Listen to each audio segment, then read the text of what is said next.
Hey friends, welcome to Gardening with Creekside. Today we are in the backyard and we are going to plant two annuals in mass that are going to make a gorgeous statement. One of those, well actually both of them must be rabbit resistant, because if you have been following along on my journey, we have some bunnies that have taken up residence here in the forest pansy bed, and then they are coming across the path down here to the flower bed just right across the pathway, and they have completely eaten blew my mind of ovulus. So let me show you the space and let me show you the plant. I've laid out some of the plants just to kind of give you an idea. And then we're going to move from there. All right, so of course we are. Right here is the patio area. This is the spot right in here. We have this kind of little bit of a, not quite a triangle, but similar to a triangle, where I have my gardenias. I have a beautiful 9-bark and more gardenias, and then this is the incredible hedge behind the seating wall. I had planted these Angelonia. This is the perfectly pink. It is doing magnificently well. Beautiful. This was the plan, to have the perfectly pink in here. We're also going to go ahead and take, I have much more. They're kind of hanging out over here. We're going to fill in this whole area with the perfectly pink as well. The plan all the way back from the winter was to outline these two beds with the blew my mind of ovulus. I had this section planted. I got all of that, this little nook done at one time, and not very long after I got it planted, the bunnies started to come and nibble on it. They first started over my shoulder right here, where I have the yin and yang, and this is a little quick fire, and I had this little nook right here where I had the blew my mind there. I know I have two bunnies. I've seen they were babies. They're quickly growing up, and they love that blew my mind of ovulus. They have literally eaten it to the ground. So I have not pulled out the ovulus. It is simply gone, and the nubs are still there. You can, I don't know if the camera will pick it up, but there's a nub right here, and then there's a little nub right there. The reason I am going to go ahead and put the double up white begonias is because those are wax begonias. Supposedly bunnies, rabbits, do not like wax begonias. So therefore we're going to go ahead and put those in the place of the blew my mind. The Angelonia has been here the entire time and they have not touched it. So I feel confident in going ahead and planting the rest area of that with these two plants. Time will tell. I'll let you know if the double ups really are rabbit resistant. And even last night we saw one come out. We were sitting on the back porch at about 5:30, 6 o'clock in the afternoon, and right here, ran out from here, hopped across, and was coming this way. Brenna, bless her heart, was kind of in la la land, didn't see it. I'm trying to get her to chase them, not that she will catch them, or I mean, maybe she would catch them. I have no idea. I just want her to scare them to death and them to know that there is a predator here so that they will move on to the woods. So far, I don't think that's working, but I digress. So that's what we're going to do. We're going to go ahead and get those planted, and I have got them all laid out. I went ahead as far as the double ups. I know I have them really close to the edge, but I like how the plants come and soften when they kind of hang over the edge of that metal edging of the pathway. I like how they soften that, and it gives it not such a hard look. So I fully suspect that planting these begonias right here, right on the edge, that they're going to, because these are a very mounding habit to them, that they will come over and just kind of soften that edge. Also, I know clearly that I have landscape lighting in here. So what I went ahead and did is pulled up and exposed my wire so that I know exactly where my lighting wire is, so that I will not drill through it with the auger, because I will be using my power planter auger. These two lights, the lines come together, they're right here, and then they connect with that junction box that is behind the rows. So what I'm going to do is go ahead and get the double ups in the ground. I have already put biotone down in the whole space, and I did the Proven Winners time release fertilizer down in the whole space. That way I don't have to worry about it. I can just come through here and drill my holes, get these planted, then I'm going to come back and do the Perfectly Pink, so that way it fills it all in. So yeah, I'm trying to beat the sun. It is warm. Of course, North Carolina, zone 8A. It is in the mid to upper 80s. So first thing here in the morning, trying to get these done before the sun really starts cranking down on me, because this spot does get quite toasty. So I am moving with purpose today.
All right, my friends, so the double white begonias have been planted.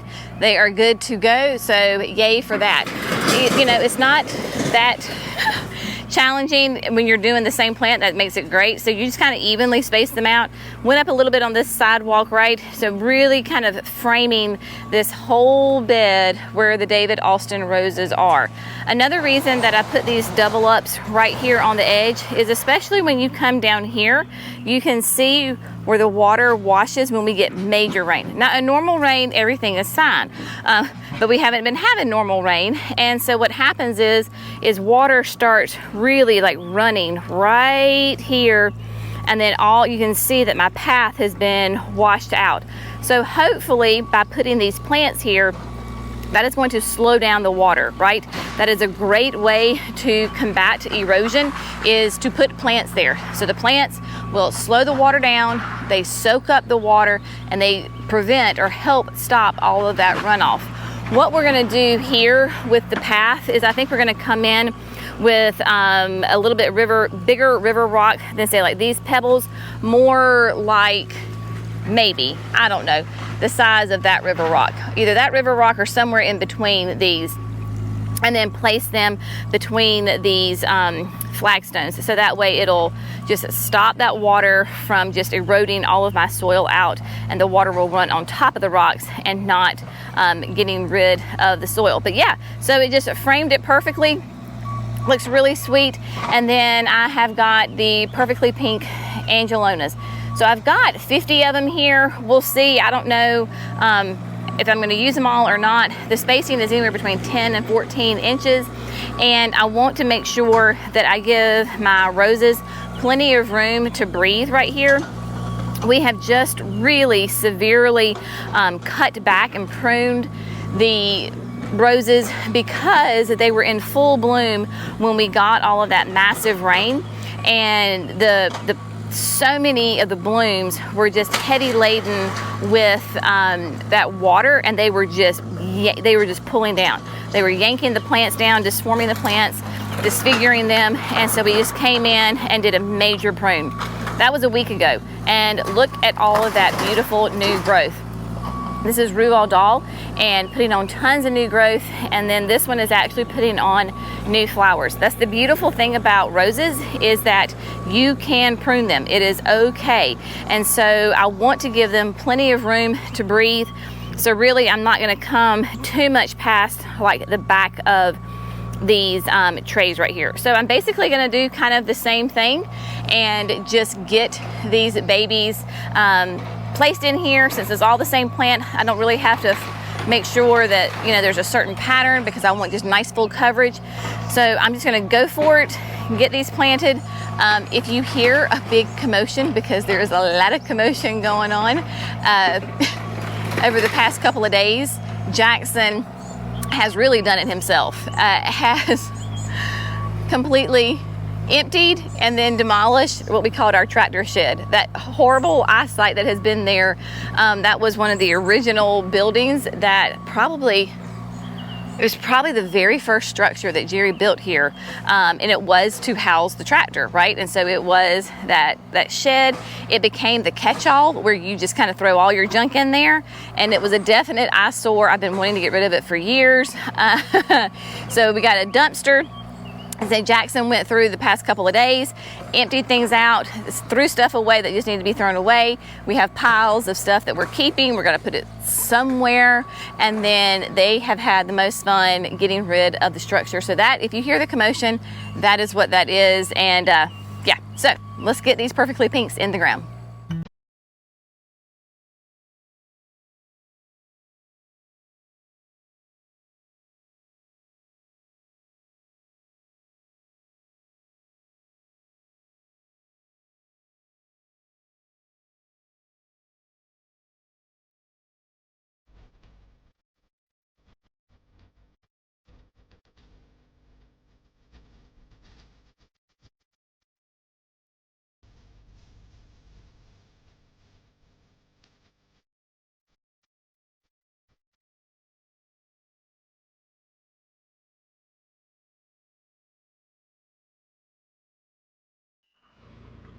Okay, my friends, today's project is complete.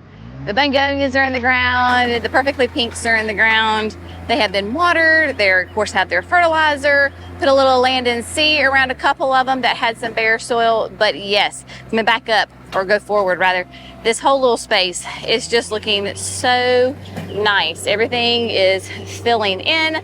Of course, when we pruned the roses, we got the generous gardener, got her nice and pruned back too. That way she can flush out and get ready for another set of flowers. I love this little section right here. So we've talked about this before, that Mimi and I are good/bad influences on one another. And for Mother's Day, I had gotten her a copper fountain. It was going to be a little bit shorter than this. She put it in her yard, and then she was like, "Oh, Jenny, I would love to have a bubbler." So she ordered a little solar-powered bubbler for hers. And then I saw it, and I was like, "Oh, Mama, I want a bubbler too. I want to copy you."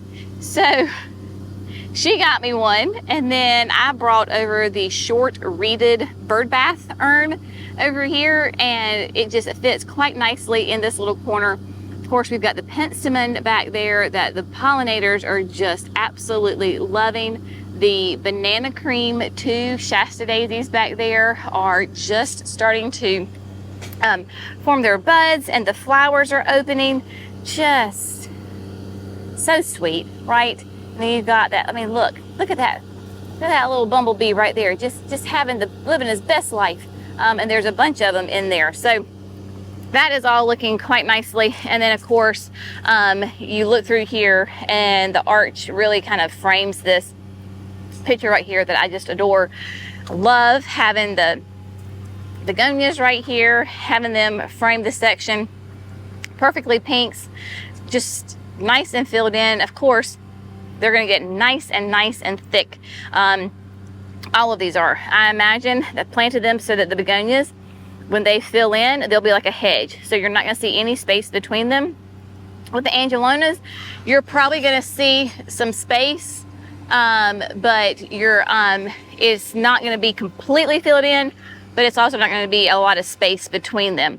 And then wrapping it around and continuing that look right here, you can kind of see how these Angelonias have really started to do that, how they're just really thickening up. Of course, the Angelonias, the Angelface series from Proven Winners, these things love the heat. I mean, they are super heat tolerant. Not necessarily drought tolerant, because they do need, adequate moisture, but they love the heat, as do the Surefires. So the Surefires are so much fun. Not the Surefires, these are not, the Surefires do, but these are double ups. I made a mistake. The double ups are like the surefires in the fact of they can do full sun to full shade, anything in between. Love these plants. Super, super easy. And if they prove that the rabbits don't like them, then that makes me love them even more. So I cannot wait to see how all of this fills in. Talking about Angelonias and some Angelfaces. You were with me when we planted. These are new introductions for next year. All that information will be revealed at a later time, but I can show you the picture, like show you what they look like. Isn't that cute? I love that bicolor of that white and that pink. So when I did these, I planted them in groups of 3 so they would really, really like get thick and full. And then they're all the way down there past, you know, the doozies and everything. Just give you a little look-see here. Look at that. Isn't that looking lovely? And the Incrediballs are getting ready to really kind of come out. They're covered in buds. They're starting to show a little bit of color on them, but yeah, I love it. So whole area is coming together quite nicely. Jackson is living his best life with demo and all the machines. So it's just another fun day here at Creekside Nursery. As always, we hope you found this fun, informative, and inspirational. Y'all have a great day, and we'll see you in the next video. Bye, friends.